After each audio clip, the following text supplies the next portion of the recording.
Assalamualaikum, selamat sore. Kita akan membahas sedikit tentang kejang ya, kejang genetik. Jadi sebelum saya jelaskan, saya cerita dulu. Kemarin itu ada sebuah kasus ya, ada teman saya yang konsul, teman sekolah dulu seangkatan, mengeluhkan kalau anaknya umur 13 tahun itu kadang kejang ya, tetapi kejangnya itu tidak disertai panas dan tidak disertai sakit, tiba-tiba saja kejang seperti itu. Nah, ini menarik ya, karena ketika kita mau mengupas tentang masalah seperti ini, baik dari segi holistik atau segi medisnya, tentu kita akan membutuhkan data ya, data. Maka untuk melihat status gen atau data tersebut, kita membutuhkan yang namanya lab darah ya, hematologi. Maka saya meminta teman ya, meminta dia untuk segera cek darah ya, karena ingin analisa mandiri gitu. Saya tawarkan ke rumah sakit, beliau tidak berkenan, maka saya minta lab darah ke swasta yang supaya lebih mudah ya, tidak ribet begitu. Saya minta beliau ke swasta. Akhirnya beberapa hari kemudian datanglah lab itu, difotokan ke saya.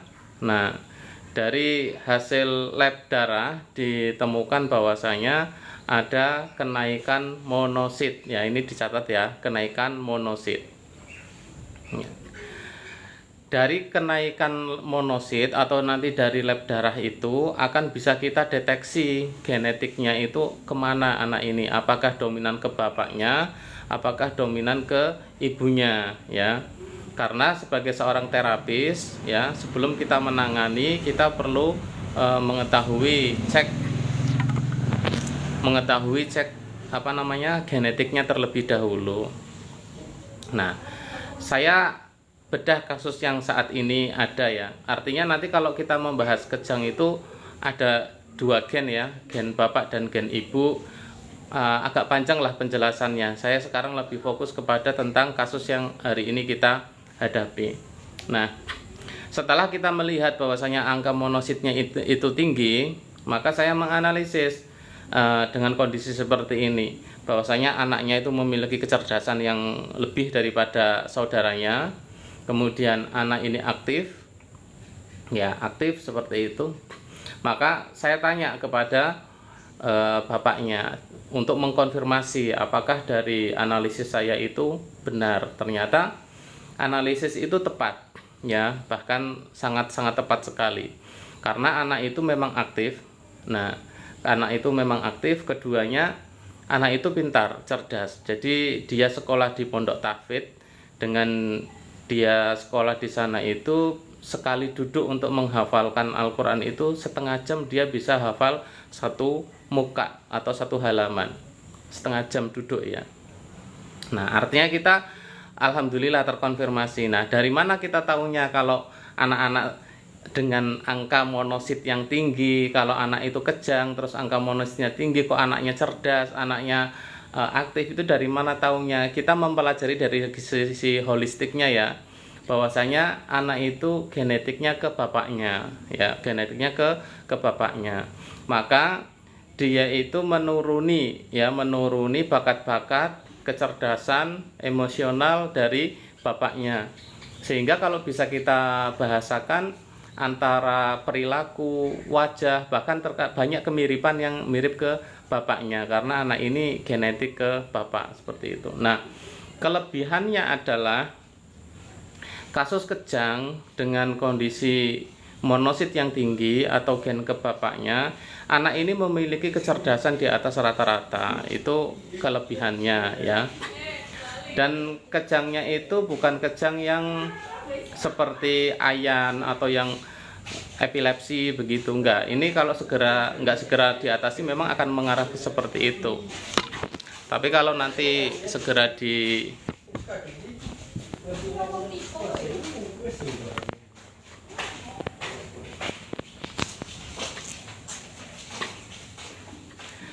kalau segera nanti diatasi, insya Allah tidak sampai ke arah seperti itu. Nah, itu kelebihannya. Jadi dia memiliki bakat kecerdasan yang lebih, IQ-nya lebih, ya, kepekaannya itu lebih. Jadi yang menyebabkan monositnya tinggi itu karena memang kadar listrik si anak itu, sensorik motoriknya itu sedari kecil memang sudah berkembang lebih cepat. Makanya kalau di lab itu monositnya itu tinggi. Itu disebabkan karena kelistrikan dalam tubuhnya itu berlebih. Dia sensorik motoriknya berkembang lebih cepat, makanya pintar. Nah, minusnya apa? Minusnya begini. Anak yang dengan genetik seperti ini itu antara manusia dan yang selain manusia ya, maksudnya itu dari gangguan jin gitu ya.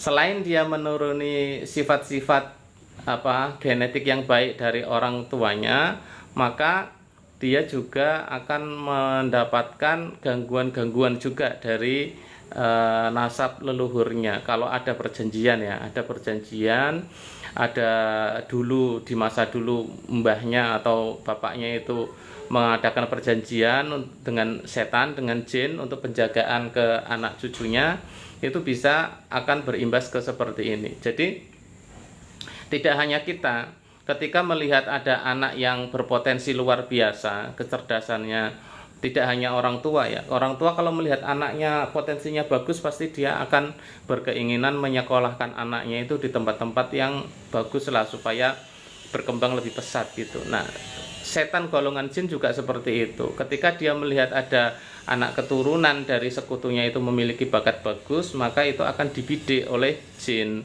Dibidik untuk apa? Untuk dijadikan penerusnya. Jadi perjanjian-perjanjian yang dulu pernah dibuat oleh leluhurnya itu akan diperbaharui nanti dengan anak keturunannya ini. Nah, maka itu minusnya. Kalau kita mendapatkan dari anak-anak kita dengan kondisi seperti ini, maka segeralah bentengi lebih awal ya. Karena kalau tidak, dia akan menjadi sekutu bangsa jin di waktu yang akan mendatang. Nah, bentuk sekutunya itu apa? Belum tentu secara akad dia akan bertemu dengan jin kemudian membuat ikatan baru, itu belum tentu, karena itu juga tergantung dari pola pendidikan ya.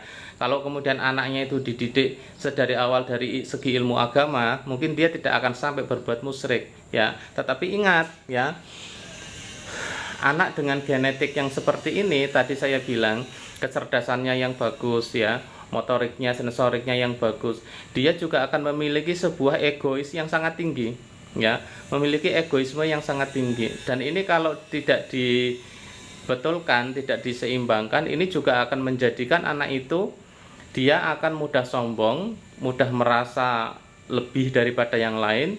Dia akan menganggap orang lain itu lebih rendah daripada dirinya. Dia akan melihat orang lain itu tidak selevel dengan dirinya. Nah, ini juga berbahaya. Meskipun dia berjalan dalam lingkungan yang agamis, tetapi jiwa yang seperti ini juga termasuk jiwa yang disukai oleh setan. Makanya tidak menjadi sekutu secara langsung, tetapi mewarisi kehendak setan yang ada pada dirinya dengan adanya sifat sombong dan merendahkan orang lain. Itu bisa seperti itu. Efek dari anak yang pintar itu juga seperti itu. Tidak hanya selalu pintar itu menjadi kebanggaan, tetapi kadang pintar itu menjadi dia merasa paling baik daripada yang lainnya. Nah, itu minusnya seperti itu. Adapun plusnya tadi saya bilang, anak ini memiliki kecerdasan yang bagus. Kalau diasah, ditempa dengan baik, dia akan menjadi berlian yang berkilau ya, dimana usianya itu ketika dimaksimalkan dia akan memiliki potensi yang luar biasa. Nah, ini kasus dari kejang genetik bapak ya, genetik dari bapak. Kalau dilihat secara holistiknya begitu. Bagaimana secara hubungan holistik dengan ruhiyah, dengan keimanan, dengan ruqyah bahkan ya, seperti itu. Nanti dari sisi medisnya kita tetap akan menganalisis ya. Kalau tadi itu ditandai dengan monositnya yang tinggi, maka tentunya terapi-terapi atau ramuan-ramuan yang digunakan untuk menseimbangkan monosit ini tetap kita berikan ya. Seperti kasus anak dari teman saya ini, setelah saya kasih ramuan dan beberapa gerakan, alhamdulillah anaknya saya tanya itu sudah bagus, fokusnya tidak banyak bengong ya. Karena awal-awal itu dia kadang kayak bengong, ngalamun sendiri, kadang nggak connect kalau diajak ngomong seperti itu. Padahal dia pintar gitu. Tapi alhamdulillah setelah kita berikan terapi, karena jauh ya, jadi kita itu selalu membimbing terapi online ya. Saya bimbing secara online, ya, Bapak Ibu bisa daftar dulu, kemudian setelah daftar nanti dibikinkan jadwalnya untuk kita ngobrol.